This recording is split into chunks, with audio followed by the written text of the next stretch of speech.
Kita akan membahas rasio likuiditas. Rasio likuiditas adalah salah satu indikator penting dalam menilai kesehatan keuangan di suatu perusahaan, terutama dalam memenuhi kewajiban jangka pendek perusahaan tersebut. Di dalamnya terdapat 3 jenis rasio keuangan. Yang pertama rasio kas, rasio lancar, dan juga rasio cepat. Nah, kita akan membahas keterkaitan antara ketiga jenis rasio tadi dengan PT Bukalapak dan juga PT Astra pada tahun 2023 sampai tahun 2024. Secara keseluruhan, PT Bukalapak dikatakan sangat sehat karena memiliki metrik likuiditas yang sangat baik. Hal ini menunjukkan bahwa perusahaan tersebut mampu memenuhi kebutuhan jangka pendeknya. Likuiditas dari PT Astra juga meningkat dari tahun 2023 sampai ke tahun 2024 yang dikategorikan ke baik. Jika dibandingkan, PT Bukalapak ini memiliki kinerja likuiditas yang lebih tinggi daripada PT Astra. Sekarang masuk materi kedua, yaitu rasio profitabilitas. Rasio profitabilitas menunjukkan seberapa untung sebuah perusahaan dalam periode waktu tertentu. Dalam analisis keuangan yang kami lakukan, ada beberapa perhitungan yang kami gunakan dalam menghitung rasio profitabilitas. Yang pertama, gross profit margin. Kedua, profit margin. Tiga, net profit margin. Keempat, return on asset. Kelima, return of equity. Dan yang keenam, return of investment.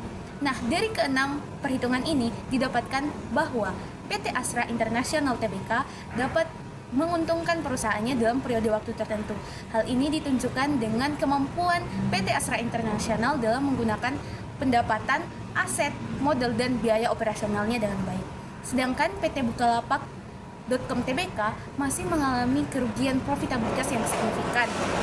Hal ini ditunjukkan dari biaya pengembalian yang rata-rata minus. Nah, hal ini juga disarankan bahwa PT Bukalapak perlu melakukan pengoptimalan dan efisiensi biaya operasional serta meningkatkan pendapatan penjualan.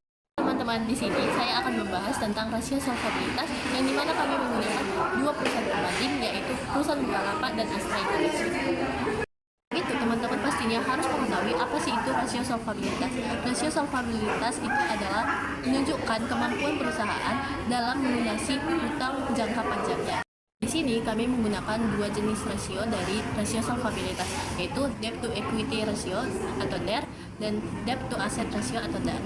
Hasil dari perhitungannya, DER dari Bukalapak itu ada di 0,46, jauh lebih rendah daripada Astra yang berada di posisi 0,742. Nah, untuk DAR-nya sendiri di Bukalapak itu ada di 0,42 dan untuk di Astra sendiri ada di 426. Artinya, Bukalapak sendiri itu hampir tidak memiliki utang, sedangkan Astra Indonesia memiliki utang yang jumlahnya cukup besar namun masih di dalam batas wajar. Secara umum, kedua perusahaan ini masih tergolong sehat, namun Bukalapak itu cenderung konservatif terhadap utang, sementara Astra itu memaksimalkan utang yang ada untuk mendukung ekspansinya. Setelah kita membahas mengenai rasio profitabilitas dalam PT Astra dan juga PT Bukalapak, saatnya kita membahas mengenai rasio aktivitas dari PT Bukalapak dan juga PT Astra. PT Bukalapak sendiri itu menunjukkan efisiensi pengelolaan modal kerja setelah IPO. IPO adalah pembagian hasil saham pertama yang dilakukan di pasar modal. Ini menandakan bahwa PT Bukalapak semakin efektif di dalam mengelola modal kerja pada bisnis yang berbasis digital. Sebaliknya, PT Astra menghadapi tantangan di dalam melakukan pengelolaan pada persediaan dan juga aset tetap. PT Astra sendiri memiliki rasio aktivitas yang kurang baik. Hal ini dapat dilihat pada inventory turnover ratio dan juga total asset turnover pada PT Astra. Nah, di sini kita dapat melihat bahwa PT Astra memiliki tantangan untuk mengelola persediaan dan juga aset tetap mereka di mana mereka bergerak dalam bidang industri otomotif yang padat modal. Secara umum, PT Bukalapak lebih efisien dalam mengelola aset dan juga persediaan, sedangkan PT Astra harus menghadapi tantangan efisiensi dalam pengelolaan aset fisik dan juga persediaan. Setelah kita membahas mengenai rasio aktivitas dari kedua perusahaan ini, maka kita akan membahas mengenai rasio nilai pasarnya. PT Bukalapak sendiri ialah perusahaan yang masih dalam fase pertumbuhan dengan valuasi yang relatif tinggi beserta dengan resiko yang besar. Sedangkan PT Astra sebaliknya. Astra sendiri memiliki valuasi pasar yang lebih stabil dan konservatif dibandingkan PT Bukalapak, dengan didukung oleh distribusi dividen yang baik dari PT Astra sendiri.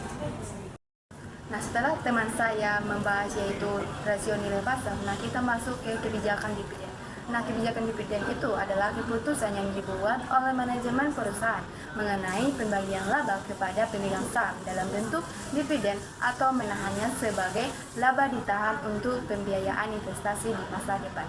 Nah, PT Bukalapak itu sendiri tidak membagikan dividen untuk tahun buku 2024 karena fokus pada pertumbuhan bisnis dan mencapai profitabilitas berkelanjutan.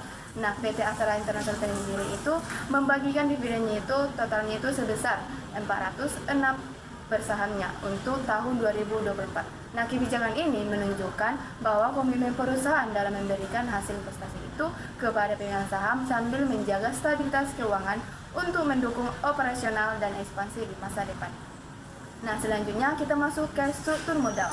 Nah, struktur modal itu sendiri adalah cara perusahaan yang membiayai asetnya, yaitu perbandingan antara utang dan modal sendiri yang digunakan untuk mendanai operasi perusahaan. Nah, PT Bukalapak itu sendiri memiliki struktur modal yang sangat konservatif dengan dominasi ekuitas, liabilitas rendah, dan likuiditas besar. Nah, perusahaan ini menunjukkan bahwa kemampuan finansial yang kuat dengan alokasi dana IPO yang berhati-hati untuk mendukung strategi jangka panjang. Nah, PT Astra International itu sendiri memiliki struktur modal yang sangat sehat dan kuat pada tahun 2024 yang lalu dengan total asetnya itu yaitu sebesar 472,93 triliun. Nah, ini menunjukkan bahwa kemampuan finansial yang solid dengan likuiditas tinggi dan pendanaan yang seimbang untuk mendukung operasional dan investasi jangka panjang.